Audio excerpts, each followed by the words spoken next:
성령님의 놀라운 역사는 계속 되어졌습니다. 멈추지 않았습니다. 다락방에서 시작되었던 초대 성도들에게 하나님께서 성령의 강력한 역사를 통해서 그들이 동네로 나가게 되고 스트리트로 나가게 됐죠. 그리고 그 놀라운 역사는 불이 번져가듯이 온 세계에 퍼져가게 됐던 것입니다. 성령님의 강력한 역사를 막을 그러한 것이 세상에는 없었던 것입니다. 그 일에 초대 성도들이 귀하게 쓰임을 받은 것이죠. 오늘 말씀을 보게 되면 그 성령님은 지금 우리에게도 동일하게 역사하시고 우리를 인도하시는 그러한 분이심을 믿으시기를 바랍니다.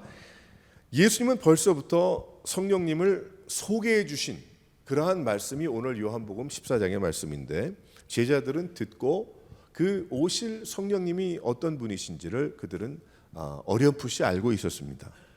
그분이 어떤 분이신지 제대로 짝을 맞추지는 못했지만 그들은 예수님께 들은 오실 성령님에 대해서 들어서 알고 있었다는 그러한 사실은 후에 이제 예수님께서 어떤 일을 하시고 성령을 보내주셨을 때 그들이 확인할 수 있었던 것입니다. 예수님은 오늘도 우리들에게 말씀해 주십니다.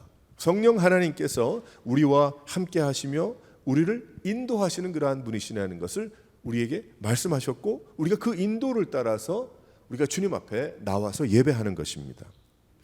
우리가 믿고 따라가야 할 하나님의 영이심을 우리가 알아야 된다라고 하나님은 오늘 말씀을 통해서 또한 말씀하고 계시죠. 성령님은 어떠한 일을 하시는 분이신가? 우리 첫 번째 우리 계속해서 이야기할 텐데 첫 번째 한번 다 같이 읽어보도록 하겠습니다. 한번 시작. 성령님은 어떠한 분이신가? 오늘 말씀 먼저 보니까 우리를 진리 가운데 인도하시는 분이시다라고 말씀해주고 계시죠. 여기 16절 17절 말씀을 보게 되면 이런 말씀이 나옵니다. 내가 아버지께 구하겠으니 그가 또 다른 보혜사를 너희에게 주사 영원토록 너희와 함께 있게 하리니 라고 예수님께서 제자들에게 말씀하고 계시죠. 그는 진리의 영이라 라고 17절 말씀에 확인해 주십니다. 예수님은 제자들에게 예수님께서 함께 하심이 보혜사가 함께 하심이라, 보혜사의 일이라 라고 말씀해 주셨어요. 그 보혜사는 마치 변호사와 같습니다. 여기 보혜사라고 하는 얘기는 변호사와 같은데, 그런데 이 세상 변호사가 아닌 거예요. 이 세상의 변호사는 자기 일만 하고 집에 돌아갑니다. 오후 5시가 되면 집에 돌아갑니다. 하지만 예수님께서 말씀하시는 보혜사는 집으로 돌아가지 않죠. 예수님께서 그들에게 보혜사가 되주사 그들과 함께 동행해 주셨고, 그들이 죽을 것을 대신 주고 십자가에서 죽으시고 부활하시고 그들과 함께 하셨던 거예요. 그를 떠나가려는 분이 아닙니다. 예수님은 그들의 죄를, 우리의 죄를 대신 짊어지시고 가시는 그런 분이셨죠. 하지만 눈에 보이는 예수님은 하늘로 올리움을 받으십니다. 그러나 예수님은 성령을 보내신다고 말씀하셨고, 오늘 이 말씀을 보게 되면 또 다른 보혜사를 보내주시사라고 말씀하라고 계시죠.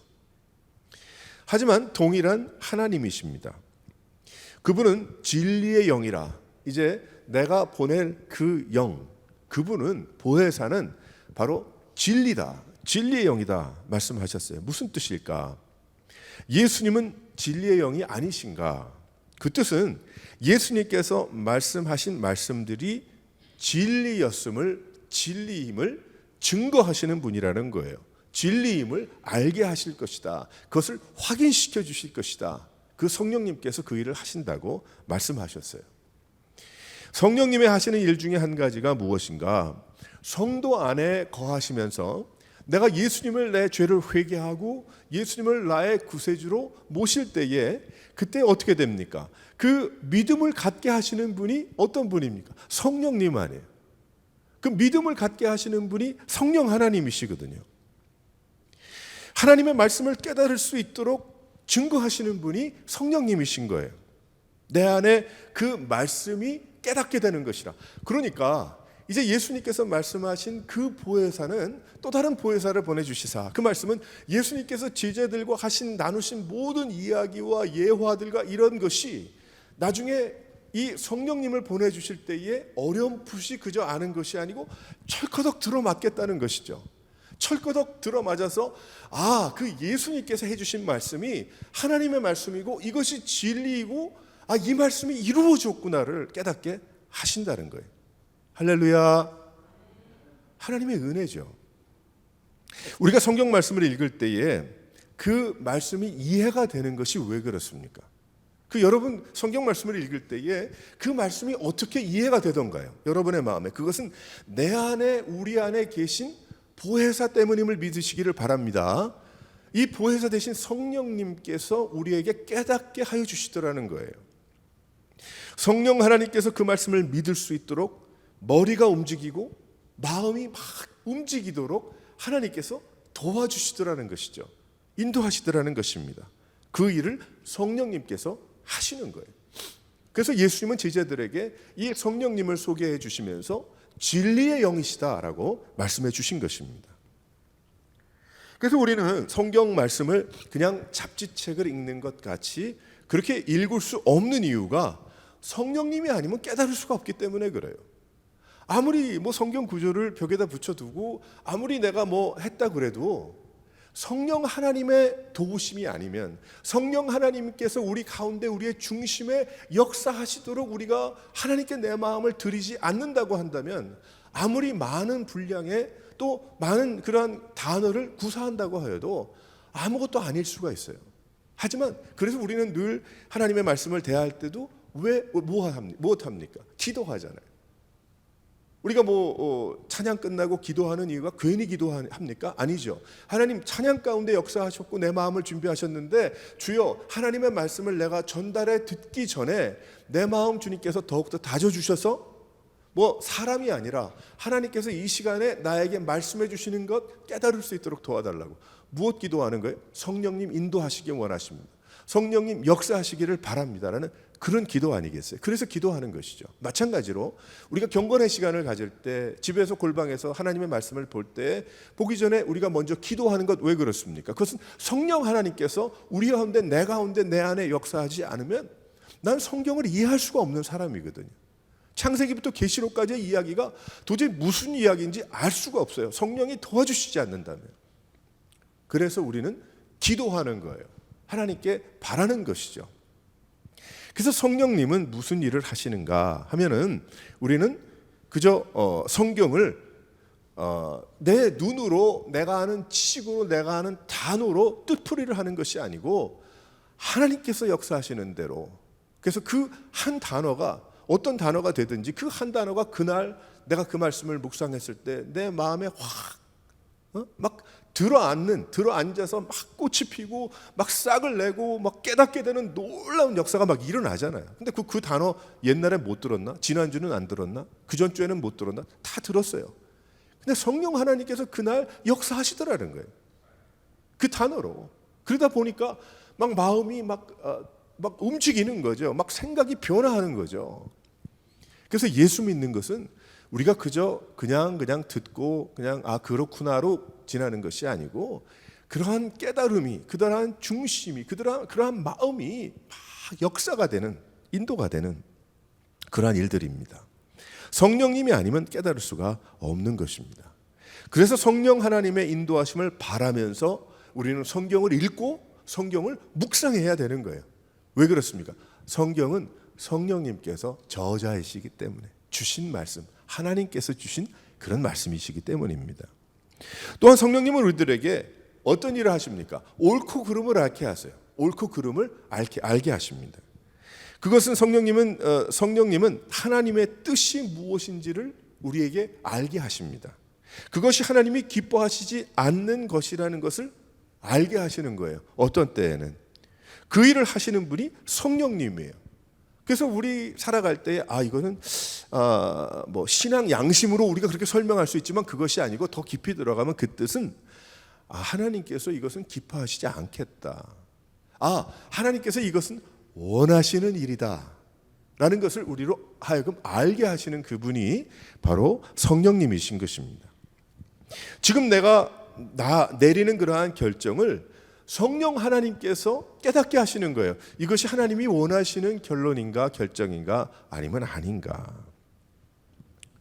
그래서 우리는 성령님 성령님 하면서 살아야 될 줄 믿으시기를 바랍니다.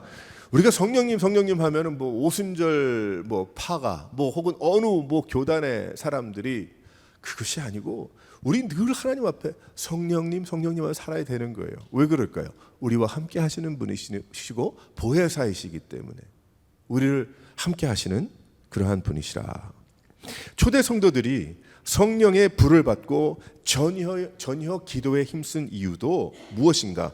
성령님의 인도하심을 받기 위해서 전혀 기도에 힘쓴 것이죠. 그분들이 왜 그렇게 전혀 기도에 힘을 쓰면서 기도했겠어요? 그것은 바로 성령님의 역사를 그들이 기대했기 때문입니다. 성령님께 늘 물어서 살고 있는, 물어서 가는 하나님, 이것이 바로 하나님 말씀해 주시옵소서. 하나님 깨닫게 해주세요. 하나님 나에게 더욱더 하나님의 뜻을 알게 해주세요. 다 모든 거 누구에게 구해야 돼요? 하나님께 구하지만 누가 가르쳐 주세요? 성령, 하나님의 영이신, 예수님의 영이신 성령님께서 우리의 마음과 중심을 움직여 깨닫게 하시기 때문에. 그래서 성령님은 진리의 영이신 거예요.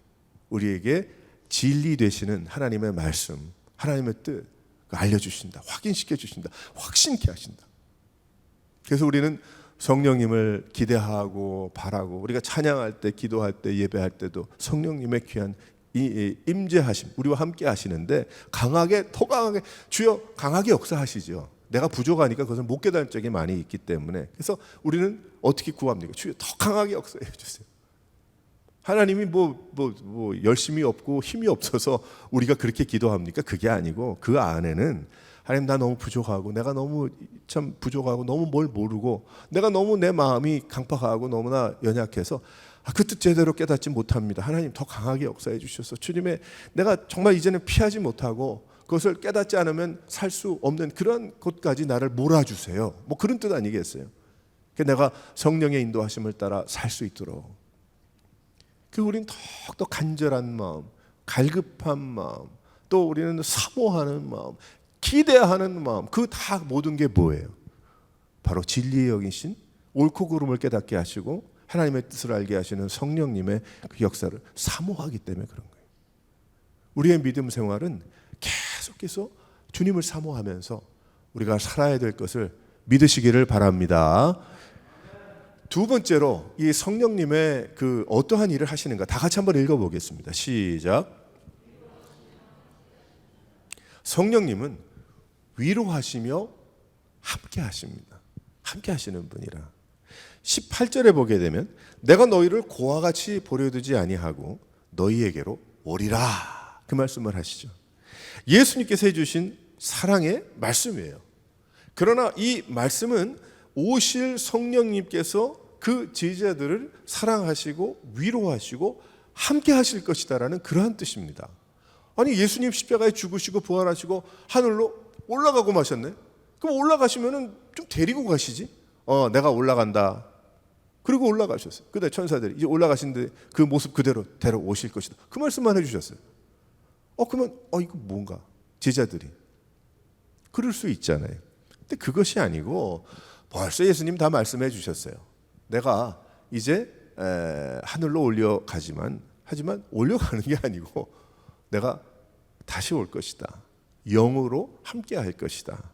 그래서 계속해서 사랑하고 위로하고 함께 할 것이다. 바로 그 예수님께서 여러분들을 사랑하고 위로하고 함께 하심을 믿으시기를 바랍니다. 함께 하시는 거예요. 성령이 임하셨을 때에 그들이 머리 위에 불을 보기만 했을까? 제가 그림을 이렇게 찾다가 오늘 예배 시간 전에 동영 파워포인트에 그 그림이 있잖아요. 그림을 근데 그 그림 좋은 게 너무 많은 거예요. 하나님의 성령의 임재를 표현했던 다락방에 사진은 없지만 그 성경 말씀을 쭉 묵상하면서 귀한 그 작가들이 그려놓은 그 그림들이 좋은 게 너무 많아요.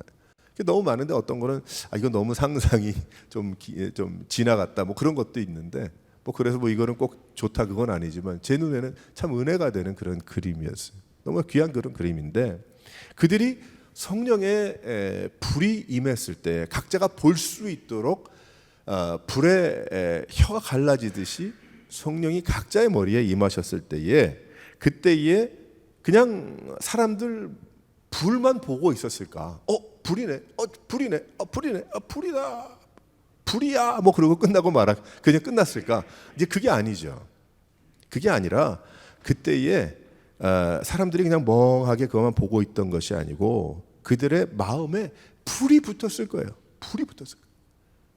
그들이 전혀 기도에 힘썼던 그 10여일 동안 있다가 성령께서 강한 바람으로 불로 각자의 머리에 임하셨을 때에 그 각자가 그것을 보면서 자기 머리 위에 있는 불을 볼 수가 없었지도 모르죠. 그러니까 하나님께서 그렇게 임하신 거예요. 재미있게 임하신 것이죠. 보여주신 것입니다. 그때에 그것을 보면서 가슴이 뜨거워지지 않았겠어요? 얼마나 활활 타올랐겠지. 그러니 그들이 더 기도에 힘을 쓰고 사람들이 미쳤다는 소리까지 했겠죠. 그들이 그 가슴이 불이 타오르는 불 붙는 것 같은 그러한 그 뜻입니다.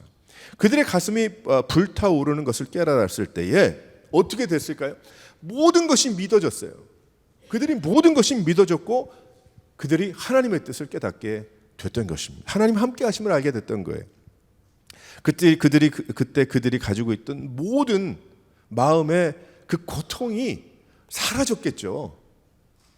죽고 싶은 마음, 아픈 부분, 고통스러운 상처 이런 것들이 그 성령께서 그 불로만 눈에 보이는 불로만 임하신 것이 아니고 가슴에 역사하셨을 때에 그들은 확인할 수가 있었어요. 그것이 다가 아니었구나. 하나님이 함께 하시는구나. 더 큰 가치를 보았기 때문에 더 좋은 것을 그들이 경험했기 때문에 그들은 다음 인생의 다른 챕터를 다른 그러한 인생을 살아가게 됐던 것입니다. 우리에게도 성령님께서 임하시고 함께 하는데 성령 충만함이 늘 필요한 이유가 무엇인가? 그 이유가 우리 안에 강하게 역사하셨을 때에 내가 하나님의 사랑을 풍성하게 깨닫고 하나님을 온전히 의지하며 생활할 수가 있기 때문에 우리는 바로 주님의 더욱더 강력한 역사를 사모하는 그러한 삶을 살아야 됨을 믿으시기를 바랍니다. 성령 하나님은 우리를 하나님의 뜻 가운데 뜻으로 우리를 인도하십니다. 우리는 성령님을 순종하면 되는 거예요. 늘 우리와 함께하는 성령님은 우리를 늘 위로하시고 우리에게 힘을 주십니다. 그래서 우리가 매일매일 생활하면서 성령 하나님을 사모하는 거예요.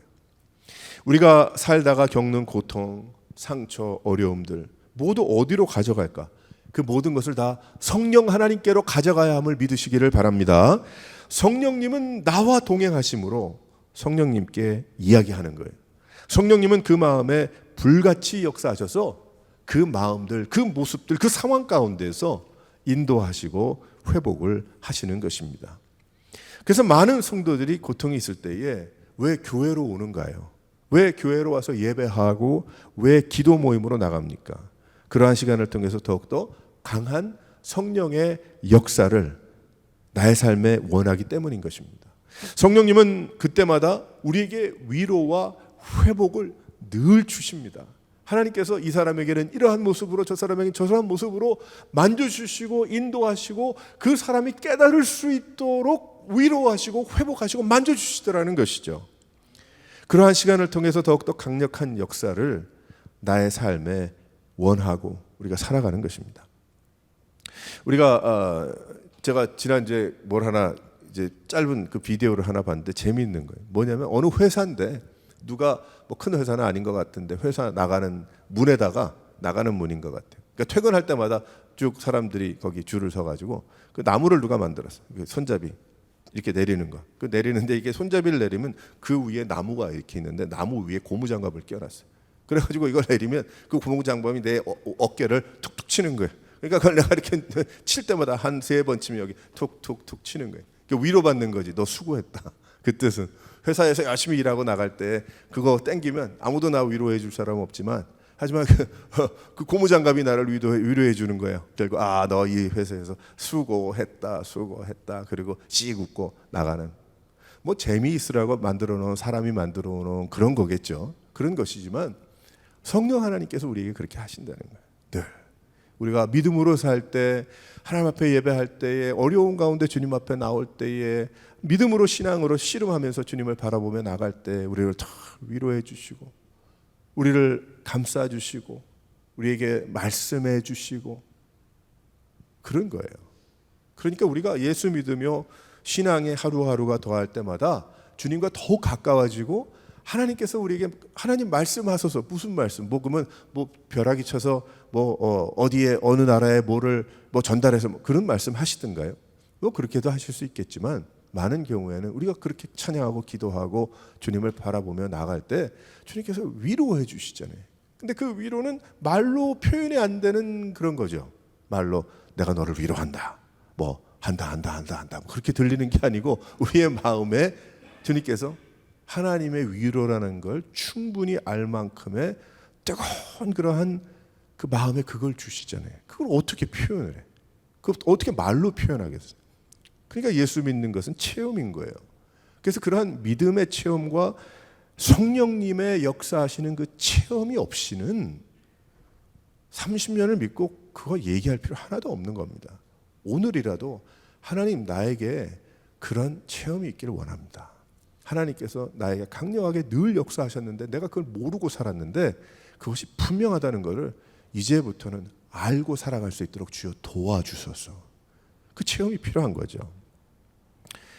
성령님은 우리의 위로자이십니다. 하나님께서 위로자이시기 때문이죠.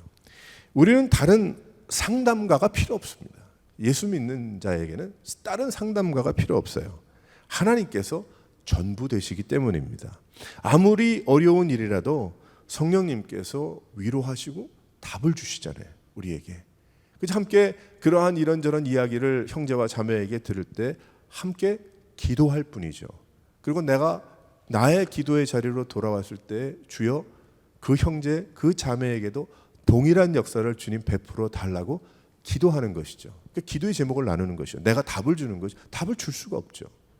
하나님이 그러한 좋은 어려운 그런 상황 가운데 어떻게 답을 주시고 어떻게 인도하시려고 그렇게 하는지 나는 모르기 때문에, 내 뜻과 하나님의 뜻은 다를 수 있기 때문에 사는 것이 너무나 힘들어도 그때 성령님께 나아가면 하나님의 영이신 성령 하나님께서 그 어깨를 두드리시고 또 위로해 주시는 것입니다. 그냥 단어에 공감하시는 것이 아니라 해결해 주시는 하나님은 해결사이심을 믿으시기를 바랍니다.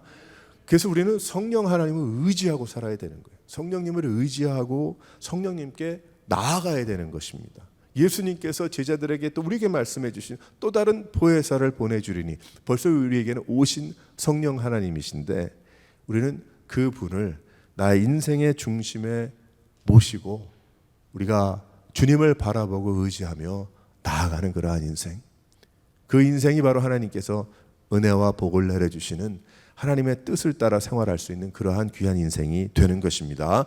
그래서 이제 더욱더 우리가 하나님 앞에 달려나오고 주님의 은혜를 사모하고 주님께 모든 것을 다 내어놓는 그러한 여러분의 삶이 되시기를 주님의 이름으로 축원합니다. 세 번째로 성령께서 하시는 일이 무엇입니까? 다 같이 한번 읽어보겠어요. 시작. 우리 지난주에도 이야기했던 것이지만 눈을 떠서 보게 하신다. 19절의 말씀을 보게 되면 이런 말씀을 주세요. 조금 있으면 세상은 다시 나를 보지 못할 것이로되 너희는 나를 보리니 이는 내가 살았고 너희도 살겠음이라. 아멘. 하나님께서 우리에게 말씀해 주십니다. 세상은 알지 못하지만 성도는 하나님을 보게 될 수 있는 이유가 무엇인가? 성령님께서 우리의 눈을 열어주시니까 그런 거예요. 그래서 우리가 기도할 때 눈 뜨고 기도해도 뭐 상관없죠. 실은 뭐 누가 뭐라고 그러겠어요. 어떤 사람은 또 뭐 가지고 뭐 알기로 하는 분도 계시더라고. 꼭 눈 뜨고 기도해야 됩니까? 눈 감고 기도하면 안 됩니까? 눈 뜨고 기도해도 되지요. 운전하면서 기도할 수도 있고 할 수 있죠. 그런데 왜 눈을 감느냐? 그거는 좀 더 기도가 되기 위해서 하기 위해서 눈을 뜨면 이게 많이 보이니까 그러니까 눈을 감고 내가 하나님 앞에 기도하게 되는 겁니다. 근데 눈을 감으면 어떤 일이 벌어지는가? 내가 초점이 맞춰지죠. 그리고 하나님을 바라보게 되는데 이상하게 눈을 감으면 환상이 보이더라. 뭐 그런 얘기가 아니고 그렇게 설명할 수는 없는데 눈을 감고 하나님 앞에 기도할 때에 또 다른 세상이 펼쳐지는 건 그건 뭐예요? 그 성령께서 도와주시는 것이죠. 눈을 뜨고 기도하다 보면 그런 것이 막 겹칠 수도 있겠죠. 그게 그러니까 눈을 감는 거 아니겠어요? 뭐 다른 게 아니고 뭐 예수님이 눈을 감으셨으니까 우리 감아야 됩니다. 그게 법입니다. 뭐 그런 게 아니잖아요. 눈을 감고 기도하면 어떤 일이 벌어져요? 기도할 때 하나님의 나라가 보이는 거죠. 하나님이 그렇지 않을까? 그러시겠다. 성경에 나오는 그런 말씀들 내가 읽었고 들었던 그런 것이 나 나름대로의 그것이 되는 거죠. 그러니까 찬양할 때도 우리가 눈 감고 찬양하잖아요. 갖고 뭐 하는 거예요, 그게?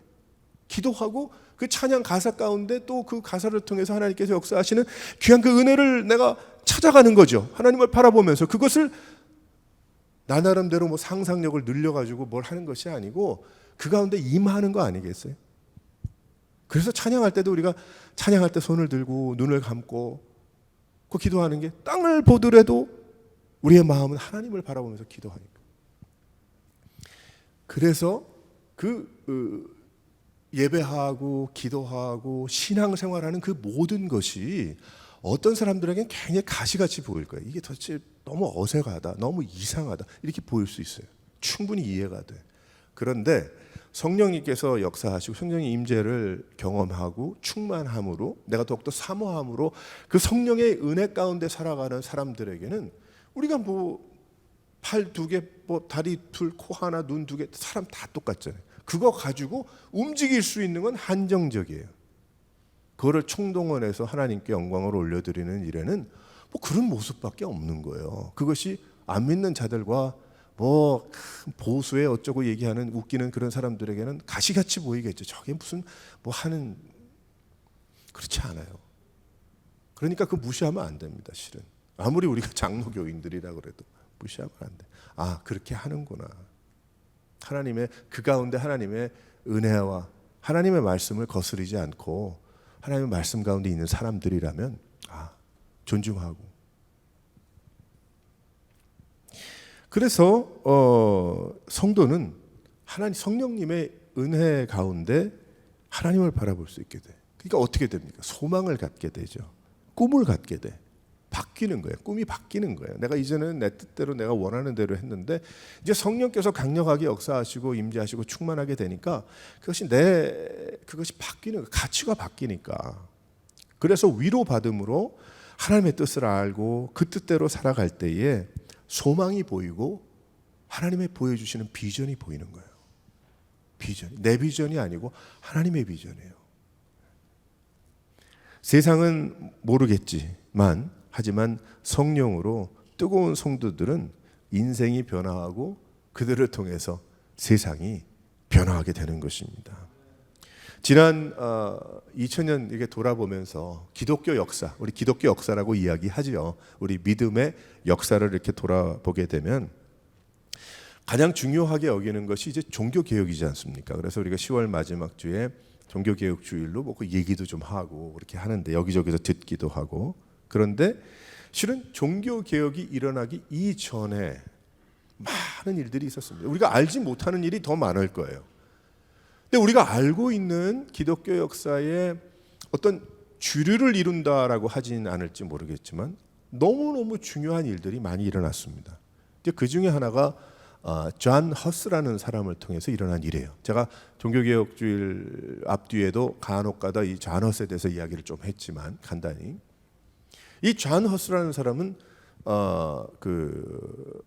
로마 카톨릭 교회의 리더격이었습니다. 그 신학교의 체코슬로바키아에 그때는 체코와 슬로바키아가 둘인데 체코의 프라하 쪽에 우리가 잘 아는 여행 많이 가는 거기에 신학교 총장이었어요. 그러니까 누구보다도 성경 말씀을 많이 알던 그런 사람이에요.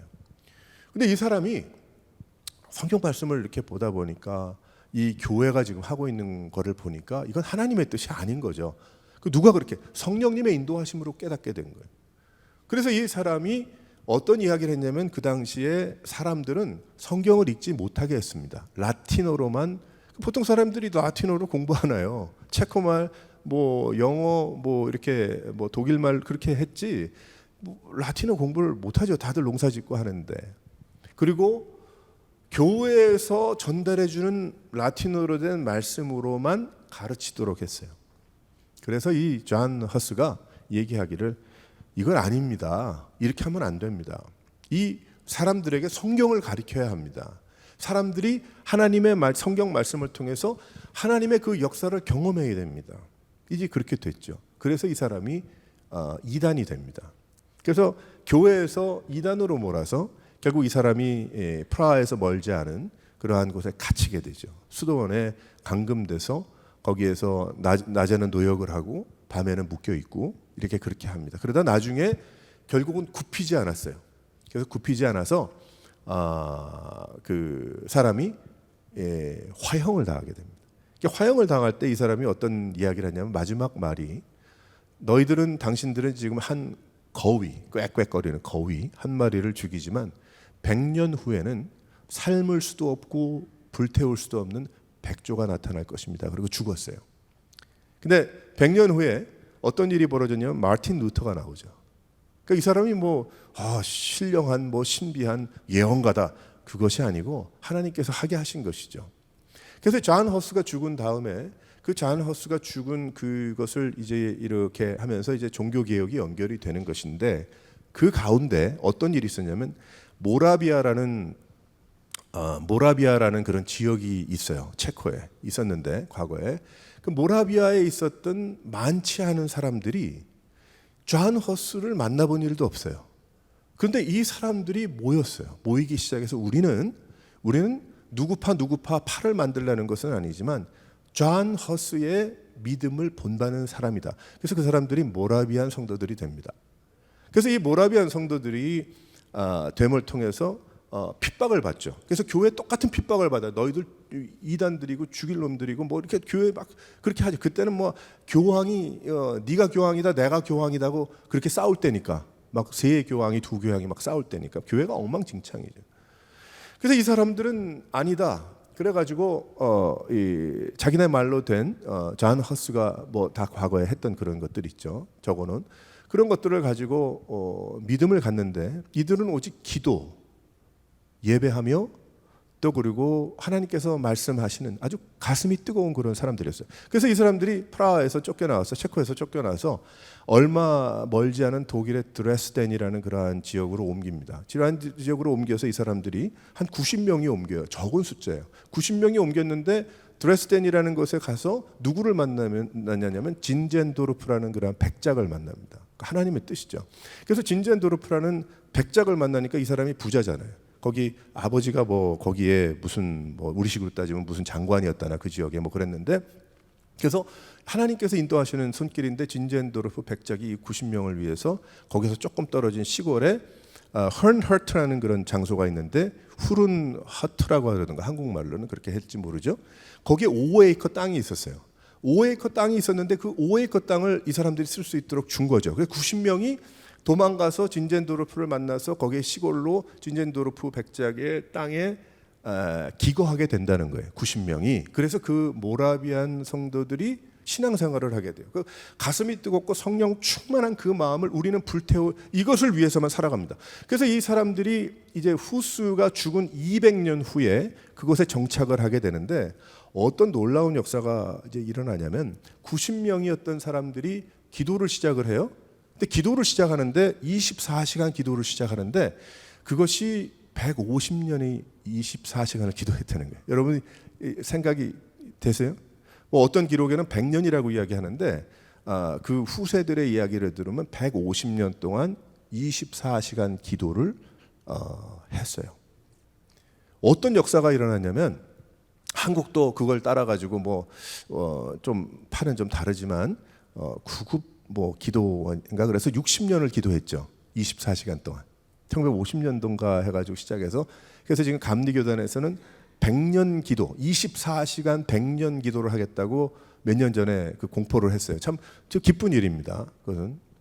그래서 이 사람들이 거기에 모여서 90명이 300명이 됐어요. 300명이 됐는데 어떤 일이 벌어진 줄 아세요? 300명 중에 226명이 선교를 떠났어요. 그러니까 애들하고 할머니 할아버지 빼놓고 다 선교 나간 거야. 500명이 모였는데 500명 중에 3분의 2가 선교를 다 나갔어요. 그래서 그 선교를 나간 사람 중에 한 부류가 그 당시에 배를 타고 펜실베니아에 와가지고, 저는 왜 펜실베니아 제가 살았던 지역에, 공부했던 지역에 베들레헴이 있었는지 몰랐어요. 왜 나사렛이 있었는지, 도시 이름이 나사렛이고 다시 베들레헴이야. 나중에 봤더니 그 모라비안 성도들이 선교를 위해서 미국에 배를 타고 와서 펜실베니아 지방에 베들레헴이라는 도시를, 마을을 만들고 나사렛이라는 마을을 만들어서 그분들에게 복음을 전하기 위해서 선교사로 온 거예요. 그래서 진젠도르프 백작도 미국까지 왔어요. 선교로 왔다가 그 독일 그 파가 너무 많으니까 하나로 모으려고 하다가 그거는 잘 안 돼서 다시 이제 자기네 독일로 돌아갔던 그러한 일이 있는데, 왜 그러한 이야기를 하는가? 성령의 인도하심을 강력하게 받다 보니까 종교개혁의 마틴 루터와 존 칼빈과 그런 사람들이 많이 들어본 사람들이 있지만 이름도 모르는 그 모라비안 사람들의 그 뜨거움, 성령의 인도하심을 통해서 뭐 요한 웨슬리부터 시작을 해가지고 그 웨슬리 형제들 선교의 시작이 거기부터 시작이 된 거죠. 그러니까 이 선교의 놀라운 그 역사가 결국은 성령의 인도하심으로 뭐 큰 높은 누구의 그것이 아니고 핍박받고 고생하고 도망다녔던 하나님의 귀한 그 사람들이 그 24시간 기도하며 하나님 앞에 엎드린 성령의 놀라운 그 역사를 통해서 전 세계 복음화가 결국 한국까지 가게 된 겁니다. 우리 그렇게 보면 돌아가면 그렇게 다 되는 거죠. 눈을 떠서 보게 하시더라. 이 초대교회 성도들도 성령의 충만함을 받고 어떻게 됩니까? 눈을 떠서 그들이 가만히 있지 못했죠. 그 가만히 있지 못하는 그것을 도와주시려고 결국은 하나님께서 디아스포라를 일으키신 거예요. 로마의 박해라고 이야기를 하지만 그 일을 통해서 다 뿔뿔이 헤어졌어요. 뿔뿔이 헤어져서 어떻게 됐어요? 있는 곳에서 복음을 전했겠죠. 사랑하는 성도 여러분, 우리가 지금 2024년을 살아가서 뭐 경제적으로 어쩌고 지금 뭐 데모가 어쩌고 뭐 이래 참 골치 아프고 혼란스러운 그런 이야기를 많이 듣지만 예수 믿는 자들은 하나님을 바라봐야 됨을 믿으시기를 바랍니다. 하나님께서 여러분들을 구원을 베풀어 주시고 여러분들을 성도로 불러주시고 교회를 세우게 하시고 주님 앞으로 불러주신 이유는 마치 모라비안 성도들처럼 우리가 집을 꼭 떠나고 이 나라를 떠나야 선교가 아니고, 우리가 이 노인과 어린아이들 할 수 없는 그러한 경우를 빼고는 모두 다 그 처음 모라비안 성도들 중에 선교로 나간 사람이 누군지 아세요? 한 명은 목수예요. 한 명은 그릇 만드는 사람이었어요. 그들은 어디에 가든지 자신의 일을 감당하면서 선교한 거예요. 전도한 거예요. 우리 다 마찬가지. 잡이 있지 않습니까? 비즈니스가 있죠. 우리 모두가 그 마음을 가지고 내가 먹고 살죠. 먹고 살아야 되니까 먹고 일해야죠. 일하며 무엇 해야 될까? 하나님께서 나를 부르신 부르심이 무엇인가? 그것은 복음을 전하는 것이고 교회를 세우는 것이고 또 주의 일을 감당하는 것인데 그 일에 평생을 드려야죠. 할렐루야. 그것 외에 무엇이 있겠어요? 우리에게 남은 게. 나머지. 요즘 뭐 보니까 유튜브에 보니까 재밌는 거 많아요. 유튜브에.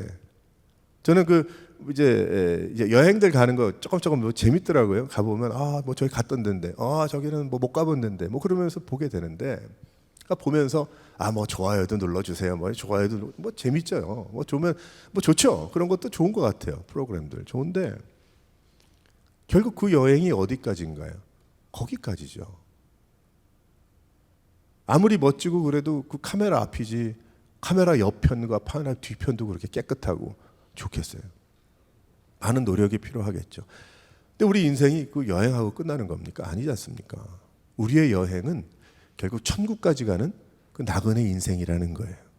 그래서 우리가 무엇을 하든지 마치 모라비안 성도들이 그렇게 떠났던 것처럼 목수와 그릇 만드는 사람이 복음을 위해서 나가서 또 사용받은 것처럼 우리의 삶이 하나님께서 역사하시고 은혜를 주시고 충만할 때에 우리가 평생을 다해서 주를 위해 살아갈 수 있는, 하나님이 그것을 원하시는 것입니다. 그래서 성령님께서 하신 일이 눈을 떠서 보게 하신다. 그 눈을 떠서 무엇을 봐요? 이 2,000 스퀘어 피트 집이 3,000 스퀘어 피트이 되는 그걸 보고 싶어서, 그거는 아닌지 우리의 삶에. No. 하나님의 영광을 보고, 하나님 너무 흐릿하게 보입니다. 내가 이게 눈이 나빠서.